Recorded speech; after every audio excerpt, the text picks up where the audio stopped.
सबसे पहले सभी गुरुओं के गुरु सतगुरु परम शिक्षक परमात्मा का हम तहे दिल से आभार व्यक्त करें कि आज जो हम टीचर्स डे मना रहे हैं, आज उन्हीं का आशीर्वाद है, कृपा है।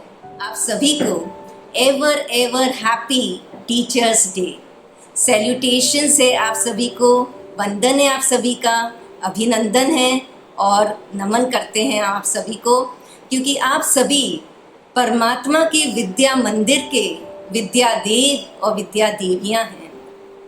पूरा समाज, पूरा विश्व आज अगर कुछ है, कोई सक्सेसफुल व्यक्ति है, कोई काबिल व्यक्ति है, तो उसके पीछे आप ही का आशीर्वाद है, आप ही का हाथ है, आप ही की मेहनत है। इसलिए आज तहे दिल से, आज मैं जो इस प्लेटफॉर्म पे खड़ी हूँ, मैं तहे दिल से अपने लिए जो मेरे शिक्षक हुए हैं, जिनसे मैंने इतना कुछ सीखा है आज, चाहे वो मेरे एकेडमिक शिक्षक हों, चाहे वो हमारे आध्यात्मिक शिक्षक हों, चाहे वो हमारी माता प्रथम गुरु हो, चाहे वो हर कोई वो आत्मा हो जिससे कुछ न कुछ सीखने को मिला है, तो उन सभी का बहुत बहुत दिल से आभार। ग्रैटिट्यूड ही सबसे बेस्ट एटीट्यूड है। कई बार ऐसा होता है ना कि जब हम कोई सूप या कुछ ऐसा दाल या ऐसा कुछ पीते हैं, तो उसमें वो जो कोतमीर होती है ना, धनिया होता है, तो वो कभी कभी हमारे दांत में फंस जाता है।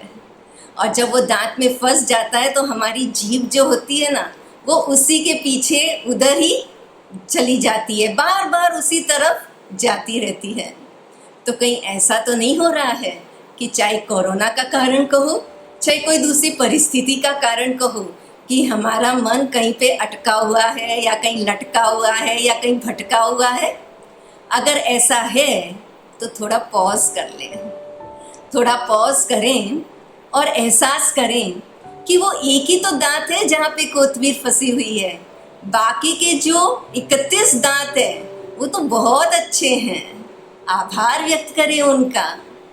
ऐसे ही परिस्थितियाँ तो हमारे सामने आती रहती हैं, प्रेशर्स दुनिया में बहुत आते रहते हैं, लेकिन हम उन मौक़ों को देखें और उन मौक़ों का आभार व्यक्त करें कि आखिर हमें ये क्या लेसन सीखने को मिल रहा है। हाँ, चैलेंजेस तो हर समय होते हैं, चुनौतियाँ तो हर समय होती है, लेकिन देखने का नज़रिया ये ग्रैटिट्यूड का जब हमारा होता है, आभार व्यक्त करने का होता है, तो हम देखते हैं उन मौक़ों को कि क्या मौके हमारे सामने हैं। ये तूफ़ान वो कौन से तोहफे हमें देकर जा रहे हैं, और उन तोहफों को देखने का जब नज़रिया हो जाता है तो हम दिल से आभार व्यक्त करते हैं। और जैसे ही हमने ये कहा कि हाँ 31 दांत तो अच्छे हैं ना, तो आ गई ना मुस्कुराहट आपके चेहरे पर। यही तो कमाल है इस आभार व्यक्त करने की, कि जब हम आभार व्यक्त करते हैं तो खुशी से भरपूर हो जाते हैं। चाहे फिर परिस्थिति कैसी भी हो, हमारा मन खुशी से नाचने लगता है।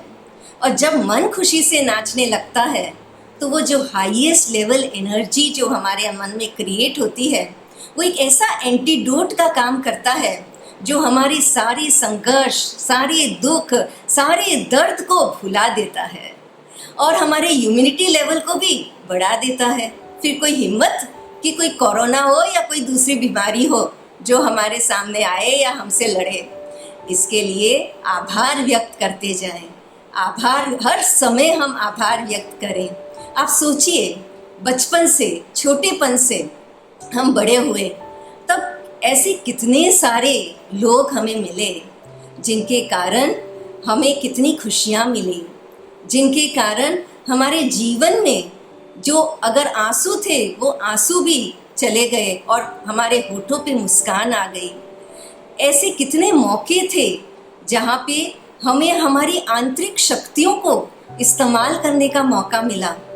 हमें खुद को पहचान नहीं थी कि अच्छा ये भी हमारे अंदर गुण है, ये भी हमारे अंदर शक्ति है, लेकिन वो परिस्थिति के कारण या कोई व्यक्ति के कारण जिसने कुछ ऐसा कर दिया हो जैसा हमने चाहा उसने नहीं किया हो, और उसके कारण हमने कुछ ऑल्टरनेट देख लिया और वो ऑल्टरनेट देखने के कारण हमारी सुषुप्त शक्ति जागृत हो गई।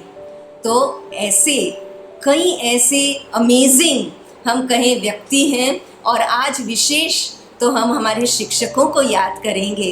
ऐसे सभी शिक्षकों को याद करते हुए रिकॉग्नाइज हम करें उन सभी को, और वो रिकॉग्नाइज करना ही आभार व्यक्त करना होगा। तो आज जैसे जैसे आप हमें सुनते जा रहे हैं, सिर्फ सुनिएगा नहीं, लेकिन अभी अभी ही अपने मन में अपने बुद्धि रूपी नेत्र से विजुअलाइज करते जाइए उन सभी लोगों को बचपन से लेकर आज तक जिन्होंने आपके जीवन में एक डिफरेंस बनाया है, जो आपने कभी सोचा नहीं था, और उनके कारण आज जो कुछ भी हैं आप हैं। तो उनको आप रिकॉग्नाइज कीजिए कि कौन है वो। शिक्षक को तो विशेष ही कर रहे हैं, और भी जो हैं, क्योंकि एक्चुअली में देखा जाए वो कोई भी व्यक्ति हो, उनसे कुछ ना कुछ सीखने को मिलता है, इसके लिए वो हर एक हमारे लिए आज शिक्षक ही हैं। तो ऐसे हर शिक्षक को हम रिकॉग्नाइज करते जाएं, उनको विजुअलाइज करते जाएं, उनको हम अपने बुद्धि रूपी स्मृति के हमारे इस वाइट बोर्ड पर या ब्लैक बोर्ड कहें, उसके ऊपर हम विजुअलाइज करें। और रिकॉग्नाइज करने के बाद सिर्फ रिकॉग्नाइज नहीं करें, लेकिन दिल से हम उनको याद करें वो क्षण कि आखिर उन्होंने ऐसा क्या किया जिसके कारण आज हम ये बने। बहुत ज़रूरी है कि हम उन हैप्पी मोमेंट्स को याद करें, हम उन पीसफुल मोमेंट्स को याद करें, हम उन लवली मोमेंट्स को याद करें आज के दिन। और जब हम याद करेंगे तो दिल से थैंक यू, दिल से धन्यवाद, दिल से शुक्रिया, दिल से आभार एकदम नेचुरल वे से निकलता जाएगा। तो अभी ये जो समय हमें मिला है, हम दिल से सभी अभी उनको याद करते जाएं। एक एक को हम याद करें, बचपन से लेकर आज तक एक एक को अपने स्मृति पटल पे लेकर आएं, और एक एक को दिल से आभार देते जाएं, आभार व्यक्त करते जाएं। देखो कितनी खुशी हमारे अंदर बढ़ जाती है, कितनी शक्ति हमारे अंदर आ जाती है। यही तो ऊर्जा, यही तो पॉजिटिव एनर्जी की आज बहुत ज़रूरत है। और यही पॉजिटिव एनर्जी से जब हम टीचर्स अपने स्टूडेंट्स के पास जाते हैं, स्टूडेंट्स को हम पढ़ाते हैं, तो आज उनके अंदर भी जो उनका पैशन है, जो उनकी नीड्स है, जो उनकी रिक्वायरमेंट है, जो उनका स्ट्रेंथ्स है, जो उनकी कैपेसिटीज़ है, कैपेबिलिटीज़ है, हम उनको इंड्यूस करते हैं। तभी वो वर्ड आता है इंड्यूस से एजुकेशन। तो सही मायने में एजुकेट करना अर्थात जो अंदर की क्वालिटीज़ है उसको बाहर उभारना। तो जैसे एक आइसबर्ग होता है, हिमशिला, उसका सिर्फ 10% ऊपर होता है, लेकिन 90% तो पानी के अंदर होता है जो दिखाई नहीं देता है। ऐसे ही कभी कभी जैसे ये कोतमीर अटक जाना, ऐसे ही कभी कभी हम देखते हैं कि स्टूडेंट्स जो हैं आप जैसे चाहें वैसे नहीं करते होंगे। हो सकता है सिस्टम जो है एजुकेशन का आप जैसे चाहे वैसा नहीं होता होगा।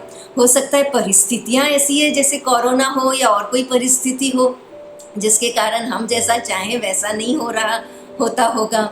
लेकिन इन सब को न देख करके, ये सब जो दृश्य हैं वो बाहर है, इनको न देख करके, इन सब सिचुएशंस को न देख करके अंदर में, हमारे अंदर के सर्कल में देखें, इनर कॉन्शियसनेस में, जहाँ पे वो पॉसिबिलिटीज़, संभावनाएं क्या है।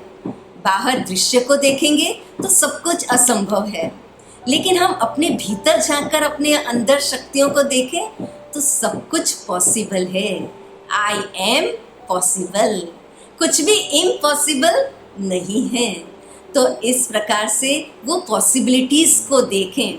ये देखने का नज़रिया, जब पॉसिबिलिटीज़ को देखने का नज़रिया होगा तो एकदम नेचुरल भाव से हम आभार व्यक्त करते जाएंगे। इसलिए याद करते जाएं उन क्षणों को, और उन क्षणों को जितना हम याद करेंगे तो प्रेजेंट मोमेंट भी वैसा ही होता जाएगा, वही हैप्पी और लवली मोमेंट में बदलता जाएगा। और जो प्रेजेंट मोमेंट अगर हैप्पी और लवली हो गया तो हमने भविष्य के लिए भी वो बीज बो दिया, तो फिर भविष्य तो वैसा हुआ ही पड़ा है, गारंटीड है। तो फ्रूट्स, भविष्य के फ्रूट्स के बारे में चिंता करने के बजाय वर्तमान में अपने रूट्स को मजबूत करें कि हमारी रूट्स क्या है। हमारी रूट्स स्पिरिचुअलिटी है। हमारे भारत का यूएसपी स्पिरिचुअलिटी है, और उस स्पिरिचुअलिटी के रूट्स को हम मजबूत करें कि हम एक स्पिरिचुअल बीइंग है इस शरीर के अंदर। हम एक आत्मा है, एक पॉजिटिव आत्मा है, एक प्रेम स्वरूप आत्मा है, शांत स्वरूप आत्मा है, एक खुश नसीब आत्मा है ना। जैसे अब्दुल कलाम जी ने कहा कि वो हैंडसम है जो किसी को हैंड्स देते रहते हैं। Who gives hands to some, they are handsome। तो ऐसे ही हमें वो हैंडसम टीचर्स बनना है जो हम औरों को देते रहें। हमें कंप्लेन नहीं करना है, हमें कोई भी शिकायत नहीं करनी है कि ये ऐसा है, ये ऐसा है, ये ठीक हो जाए ना तो हम खुश रहेंगे, ये ऐसा हो जाएगा ना तो हम बहुत कुछ कर पाएंगे। नहीं, शिकायत नहीं करना है, लेकिन देने की भावना हमेशा रखते रहना है।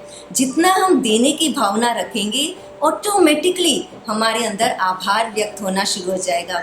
और जैसे जैसे हम आभार व्यक्त करेंगे तो हमें कभी कमी की महसूसता नहीं होगी। जितना जितना हम थैंक्स देते जाएंगे, उतना उतना हमारे अंदर वो भरपूरता का अनुभव होता जाएगा कि सचमुच में हम कितने भरपूर हैं। तो इस प्रकार से हमारे अंदर आभार देने की ये जो क्षमता है वो बढ़ाते रहें, और जितना जितना हम ये बढ़ाते जाएंगे तो हम रेसिप्रोकेट उस हिसाब से करेंगे, अर्थात वापस देने की क्षमता हमारे अंदर बढ़ती जाएगी।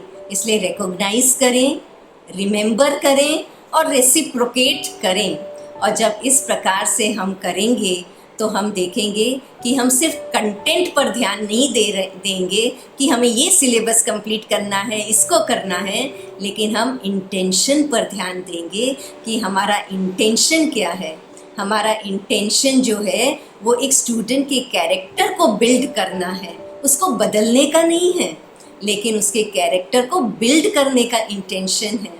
तो इस प्रकार से हम एक श्रेष्ठ, एक ऊंचे इंटेंशन से, एक ऊंचे पर्पस से अगर हम अपना लाइफ जिएंगे तो हमारा स्टैंडर्ड ऑफ लाइफ बढ़ेगा, और साथ साथ हमारे स्टूडेंट्स का भी स्टैंडर्ड ऑफ लाइफ हम बढ़ा पाएंगे। इसलिए कहते हैं ना कि एक टीचर जो है वो एक मोमबत्ती की तरह होती है जो अपने आप को भी जलाती है दूसरों को रोशनी देने के लिए। तो इस प्रकार से इतना बड़ा सैक्रिफाइस जो एक टीचर करता है, तो उसके लिए हम दिल से आभार व्यक्त करें और सचमुच में ये ऊंचा लक्ष्य, एक ऊंचा पर्पस हमेशा याद रखें। Thank you. ओम शांति।